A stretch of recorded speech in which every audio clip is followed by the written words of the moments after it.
Hello everyone, welcome back to my channel Babita Sharma online Sanskrit classes. तो बच्चों, आज हम कक्षा 8 का पाठ 7 पढ़ेंगे, वासुदेवस्य दूत कर्म। तो इससे पहले 6 लेसन हम पढ़ चुके हैं, 6 पाठ मैं आपको पढ़ा चुकी हूँ। और अगर आप मेरे चैनल पर नए हैं तो मैं आपको बता दूँ कि आप इसे पहले सब्सक्राइब करें ताकि आप सारे वीडियो मेरे देख सकें। और आपको इस चैनल पर क्लास 7th और 8th के संस्कृत के सारे लेसन का अनुवाद मिल जाएगा और क्लास 9th के हिंदी के सारे चैप्टर की एक्सप्लेनेशन भी मिल जाएंगी। इसके अलावा आपको हिंदी ग्रामर और संस्कृत ग्रामर के जितने भी टॉपिक हैं वो भी आपको मिल जाएंगे। तो अगर आपने अभी तक मेरे चैनल को सब्सक्राइब नहीं किया है तो प्लीज़ पहले चैनल को सब्सक्राइब करें और सारे वीडियो को देखें। तो आज हम पाठ पढ़ रहे हैं वासुदेवस्य दूत कर्म, वासुदेव का दूत कार्य। तो वासुदेव भगवान श्री कृष्ण को ही कहा जाता है क्योंकि उनके पिता का नाम था वसुदेव और उसी के नाम पर पड़ा वासुदेव। अब यहाँ पर जो श्री कृष्ण है वो दूत बनकर दुर्योधन की सभा में जाते हैं। तो ये जो हम लेसन पढ़ेंगे पाठ, इसमें उस समय का प्रसंग है जब पांडव अपना वनवास पूरा कर आ जाते हैं।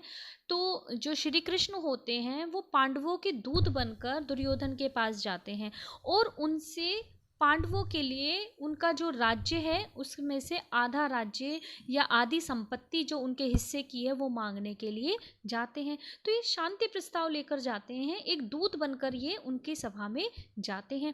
तो दुर्योधन और श्री कृष्ण के बीच क्या संवाद होता है, वहाँ पर उनके साथ कैसा व्यवहार होता है, वही सब हम इस पाठ के अंदर पढ़ेंगे। तो इस पाठ के अंदर अव्यय भी दिए हुए हैं, अव्यय प्रकरण यानी जगह। इस लेसन के अंदर अव्यय आएंगे। अव्यय वे शब्द होते हैं जो लिंग काल वचन के अनुसार परिवर्तित नहीं होते, अविकारी शब्द। ठीक है, तो शुरू करते हैं अपना पाठ। कौरवानां राज्यसभायाः सर्वे अमात्याः प्रमुखाः च उपविष्टाः सन्ति। कौरवों की राज्यसभा में सभी अमात्य और प्रमुख बैठे हुए हैं। सभी जो उनके जो प्रमुख राजा थे और उनके जो बड़े थे वे सभी राज्यसभा में बैठे हुए, दरबार लगा हुआ है। ततः द्वारपालः प्रविशति, तभी द्वारपाल प्रवेश करता है। द्वारपाल प्रवेश करके, जयतु महाराज, महाराज की जय हो। पांडवानां शिबिरात् पुरुषोत्तमः नारायणः दूत रूपेण आगतः अस्ति। महाराज की जय हो, पांडवों के शिविर से पुरुषोत्तम नारायण दूत के रूप में आए हैं। दुर्योधन, माँ भो, अरे नहीं, माँ एवं, ऐसा नहीं। किम सह कंस भृत्य पुरुषोत्तमः, क्या वह कंस का सेवक पुरुषोत्तम। किम सह गोपालकः तव पुरुषोत्तम, क्या वह गोपालक, गोपालक मतलब गाय चराने वाला, तव पुरुषोत्तम तुम्हारा पुरुषोत्तम। किम भृत्य जन्म प्रति अयम समुदाचरः, क्या भृत्य मतलब सेवक, क्या सेवक के प्रति इतना आदर। अब वो अपने जो द्वारपाल है उसको कहता है दुर्योधन। अब देखो, पुरुषोत्तम शब्द के अंदर संधि हुई है, पुरुष जमा उत्तमः, पुरुषों में जो है उत्तम। तो भगवान श्री कृष्ण के लिए पुरुषोत्तम विशेषण का प्रयोग किया गया है। तो जब जैसे ही द्वारपाल कहता है कि पुरुषोत्तम नारायण वासुदेव जो श्री कृष्ण है वो दूत रूप में आए हैं, तो दुर्योधन को अच्छा नहीं लगता। तो वो दुर्योधन उनके लिए कहता है कि क्या वो कंस का सेवक पुरुषोत्तम है, क्या वह गाय चराने वाला तुम्हारे लिए पुरुषोत्तम है, क्या सेवक के प्रति इतना आदर सही है। तो इस तरह से कहकर वो उसकी बेइज्जती करता है श्री कृष्ण की। अब फिर द्वारपाल कहता है, प्रसीदतु महाराज, महाराज प्रसन्न हो। भ्रमितम भूत्वा विस्मृतम, भ्रमितम मतलब भूल गया, भूत्वा होकर, भ्रमित होकर, विस्मृत्य भूल गया, मैं भ्रमित हो गया था इस कारण से मैं भूल गया।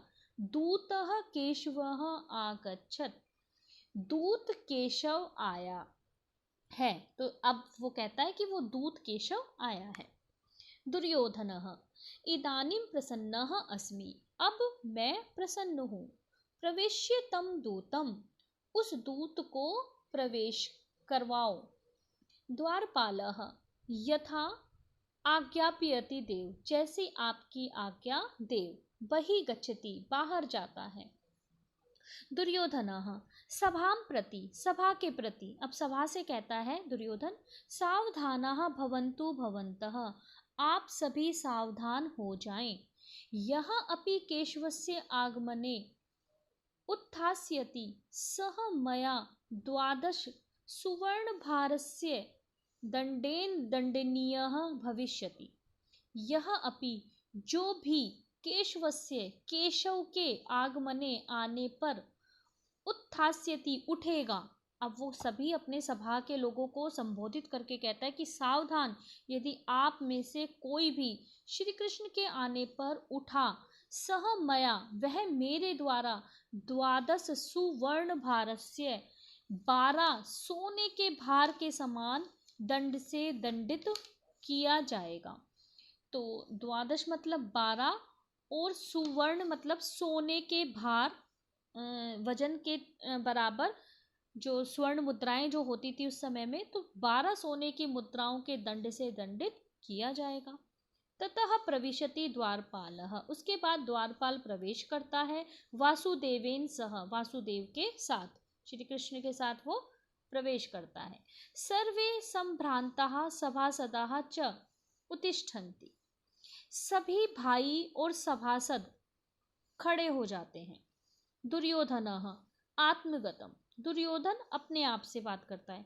कथम कथम सर्वे क्षत्रियाः संभ्रांताः, कैसे कैसे सारे क्षत्रिय बंधु हैं, कैसे कैसे क्षत्रिय भाई हैं।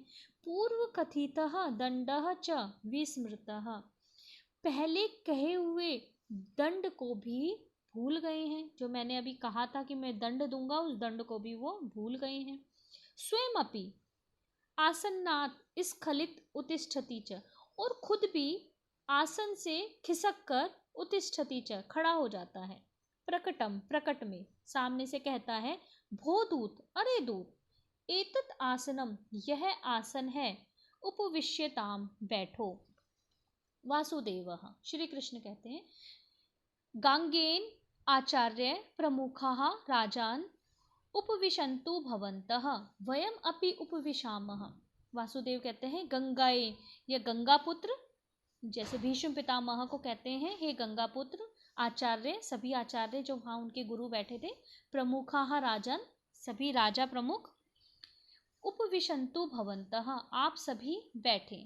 तो श्री कृष्ण पहले सभी को संबोधित करते हैं, उनसे कहते हैं कि आप बैठे। वयम अपि उपविशामः, हम भी बैठते हैं। दुर्योधनः भो दूत, अपि सर्वे कुशलिनः, अरे दूत, क्या सब कुशल हैं। वासुदेवः अथ किम गांधारी पुत्र, अरे क्या गांधारी पुत्र, भवतः राज्ये सर्वे कुशलिनः, आपके राज्य में तो सब कुछ कुशल है। अहम पांडवा नाम संदेशम आनयम, मैं पांडवों का संदेशा लेकर आया हूँ। यत कि पांडवई महत दुखम अनुभूतम, कि पांडवों ने बहुत भारी दुख को अनुभव किया है, उन्होंने बहुत दुख झेले हैं। समयः अपि संपूर्णः, समय भी पूरा हो गया है, यानी उनके वनवास का समय भी पूरा हो गया है। अतः इसलिए भवान धर्मानुसारः यत अपि संपत्त्यः तेषां सन्ति तेभ्यः यच्छतु, इसलिए आप धर्मानुसार, धर्म के अनुसार, यत अपि संपत्त्यः, जो भी संपत्ति, तेषां सन्ति, उनकी है, जो उनकी संपत्ति है, तेभ्यः यच्छतु, उन्हें दे दो। दुर्योधन भो दूत, किम पांडवाः न जानन्ति, अरे दूत, क्या पांडव नहीं जानते, यत लोके राज्यम न तु याच्यते, कि संसार में राज्य मांगा नहीं जाता, न तो दीनाय दीयते, और न ही गरीबों को दिया जाता है। तत् तु रिपून जित्वा, वह तो शत्रुओं से जीत कर ही उपभुज्यते, भोगा जाता है, यानी राज्य को मांगा नहीं जाता और ना ही राज्य दिया जाता है, उसे तो शत्रु के द्वारा जीतना पड़ता है। अब कहते हैं वासुदेव, भो सुयोधन, अरे सुयोधन, भ्रातृषु स्नेह कर्तव्य, भाइयों से स्नेह करना चाहिए। यतः, क्योंकि बंधुभिः संबंधः श्रेयान्, बंधुओं के साथ संबंध रखना कल्याणकारी होता है, श्रेष्ठकर होता है। दुर्योधनः ते तु देवात्मजाः, वे तो देवात्मजा हैं, देवताओं से उत्पन्न है। कथम अस्माकं बांधवाः, हमारे बंधु कैसे हुए। वयं मानव संतति ही, हम सब तो मानव की संतान है। अस्माकं मध्ये बंधुता कथम, हम सबके बीच भाईचारा कैसा। वासुदेव कहते हैं धृतराष्ट्रच मदवचनात् त्वम् अर्धम राज्यम दातुम योग्यः, अन्यथा पांडवाः स्वपौरुषेण संपूर्णम राज्यम हरिष्यन्ति। धृतराष्ट्रजः, धृतराष्ट्र के पुत्र, दुर्योधन से कहते हैं धृतराष्ट्र